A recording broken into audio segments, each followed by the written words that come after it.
ನಮಸ್ಕಾರಗಳು ಎಲ್ಲರಿಗೆ ಇವತ್ತಿನ ಒಂದು ಹೊಸ ಅಪ್ಡೇಟ್ಗೆ ಸ್ವಾಗತ. ಕಾವ್ಯ ಶೈವ್ ಜೊತೆಗೆ ಸೂರಜ್ ಡುಯೆಟ್ ಡ್ಯಾನ್ಸ್ ನೋಡಿ ಬೇಜಾರಾದ Rashika.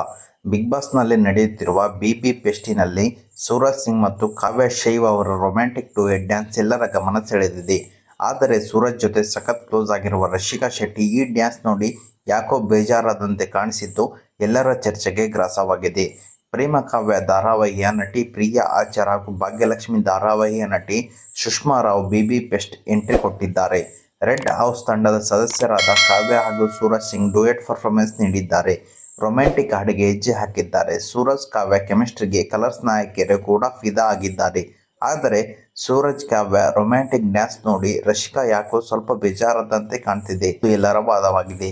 Big Boss BB fest ಎಪಿಸೋಡ್ಗಾಗಿ ವೀಕ್ಷಕರು ಕಾದು ಕುಳಿತಿದ್ದಾರೆ. ಕಾರಣ ಸೂರಜ್ ಸಿಂಗ್ ಹಾಗೂ ಕಾವ್ಯ ಶೈವ್ ಜೋಡಿಯ ರೊಮ್ಯಾಂಟಿಕ್ ಡುಯೆಟ್ ಡ್ಯಾನ್ಸ್ ನಡೆದಿದೆ. Bigg Boss Kannada season 12 fest ಮೋಡ್ಗೆ ತಿರುಗಿದೆ ಮತ್ತು ಇರಾದ ಪ್ರಿಯಾ ಆಚಾರ್ ಮತ್ತು ಸುಷ್ಮಾ ಅವರು ದೊಡ್ಡಮನೆಗೆ ಸರ್ಪ್ರೈಸ್ ಎಂಟ್ರಿ ಕೊಟ್ಟಿದ್ದಾರೆ. ಬಿಬಿ ಫೆಸ್ಟ್ನಲ್ಲಿ ರೆಡ್ ಹೌಸ್ ಮತ್ತು ಬ್ಲೂ ಹೌಸ್ ತಂಡ ಕಾಂಪಿಟೇಷನ್ ಮೇಲೆ ಡ್ಯಾನ್ಸ್ ಪ್ರಾಕ್ಟೀಸ್ ಮಾಡಿ ಸ್ಟೇಜ್ ಮೇಲೆ ಪರ್ಫಾರ್ಮ್ ಮಾಡಿದ್ದಾರೆ. ಅದರಲ್ಲೂ ಸೂರಜ್ ಸಿಂಗ್ ಮತ್ತು ಕಾವ್ಯ ಅವರ ಡುಯೆಟ್ ನೋಡಿ ಪ್ರೇಕ್ಷಕರು ಎಲ್ಲರೂ ಗಮನ ಸೆಳೆದಿದ್ದಾರೆ. ಫಿದಾ ಆದಂತಿದೆ. ಎಲ್ಲೋ ಒಂದ್ ಕಡೆ ಅವರ ಪರ್ಫಾರ್ಮೆನ್ಸ್ ನೋಡಿ ರಶಿಕಾ ಶೆಟ್ಟಿ ಬೇಜಾರಾದ ಅನ್ನೋ ಕಮೆಂಟ್ಗಳು ಎಲ್ಲರ ಕಡೆ ಹರಿದಾಡ್ತಿವೆ. Handsome young Suraj Singh love ಟ್ರ್ಯಾಕ್ನಲ್ಲಿರುವ ರಶಿಕಾ ಕಾವ್ಯ ಶೈವ್ ಜೊತೆಗಿನ ಡ್ಯಾನ್ಸ್ ನೋಡಿ ಬೇಜಾರಾದಂತೆ ಕಾಣ್ತಿದೆ. ಈ ಹಿಂದೆ ಕ್ಯಾಪ್ಟನ್ ರಘು ಜೊತೆಗೆ ವಾದ ಮಾಡುತ್ತಾ ರಶಿಕಾ ಕಣ್ಣೀರಾಕಿದ್ದರು. ಈ ವೇಳೆ ಅವರಿಗೆ ಸಮಾಧಾನ ಮಾಡಲು ಸೂರಜ್ ಬಾರದೆ ಸ್ಪಂದನ ಮತ್ತು ಬೇರೆಯವರ ಜೊತೆ ಮಾತನಾಡುತ್ತಿದ್ದರು ಅಂತ ಸೂರಜ್ಗೆ ರಶಿಕಾ ಪ್ರಶ್ನೆ ಮಾಡಿದ್ರು. ಈಗ ಈ ರೊಮ್ಯಾಂಟಿಕ್ ಡ್ಯಾನ್ಸ್ ನೋಡಿದ ಮೇಲೆ ಬೇಜಾರಾದರೂ ಸಹ ಅನ್ನಬಹುದು.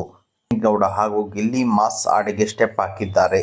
ಈ ವೇಳೆ ಅಶ್ವಿನಿ ಅವರನ್ನು ಎತ್ತಿಕೊಳ್ಳಲು ಹೋಗಿ ಕೆಳಗೆ ಬೀಳಿಸಿದ್ದಾರೆ ಗಿಲ್ಲಿ. ಉಪ್ಪಿ ಸ್ಟೈಲ್ನಲ್ಲಿ ಮಾರಿ ಕಣ್ಣು ಹೋರಿ ಮೇಲೆ ಅಂತ ಚಂದ್ರಪ್ರಭಾ ಸ್ಟೆಪ್ ಹಾಕಿದ್ದಾರೆ. ಅವರಿಗೆ ಅಭಿಷೇಕ್ ಮತ್ತು ಧ್ರುವಂತ್ ಸಾಥ್ ನೀಡಿದ್ದಾರೆ. ಸದ್ಯ ರಶಿಕಾ ಅವರ ರಿಯಾಕ್ಷನ್ ಸಖತ್ ವೈರಲ್ ಆಗ್ತಿದೆ. ಓಕೆ, ಇದು ಇವತ್ತಿನ ಒಂದು ಹೊಸ ಅಪ್ಡೇಟ್ ಆಗಿದೆ. ಈ ಅಪ್ಡೇಟ್ ನಿಮ್ಗೆ ಇಷ್ಟ ಆಗಿದೆ ಅಂತ ತಿಳ್ಕೊಂಡಿದ್ದೀನಿ. ಈ ಅಪ್ಡೇಟ್ ನಿಮ್ಗೆ ಇಷ್ಟ ಆದರೆ ಸಣ್ಣದೊಂದು ಲೈಕ್ ಮಾಡಿ, ಶೇರ್ ಮಾಡಿ, ಕಮೆಂಟ್ ಮಾಡಿ ಮತ್ತು ಇದೇ ರೀತಿಯಾಗಿ ಹೆಚ್ಚಿನ ಮಾಹಿತಿಗಾಗಿ ನಮ್ಮ ಚಾನಲನ್ನು ಸಬ್ಸ್ಕ್ರೈಬ್ ಮಾಡಿಕೊಳ್ಳಿ.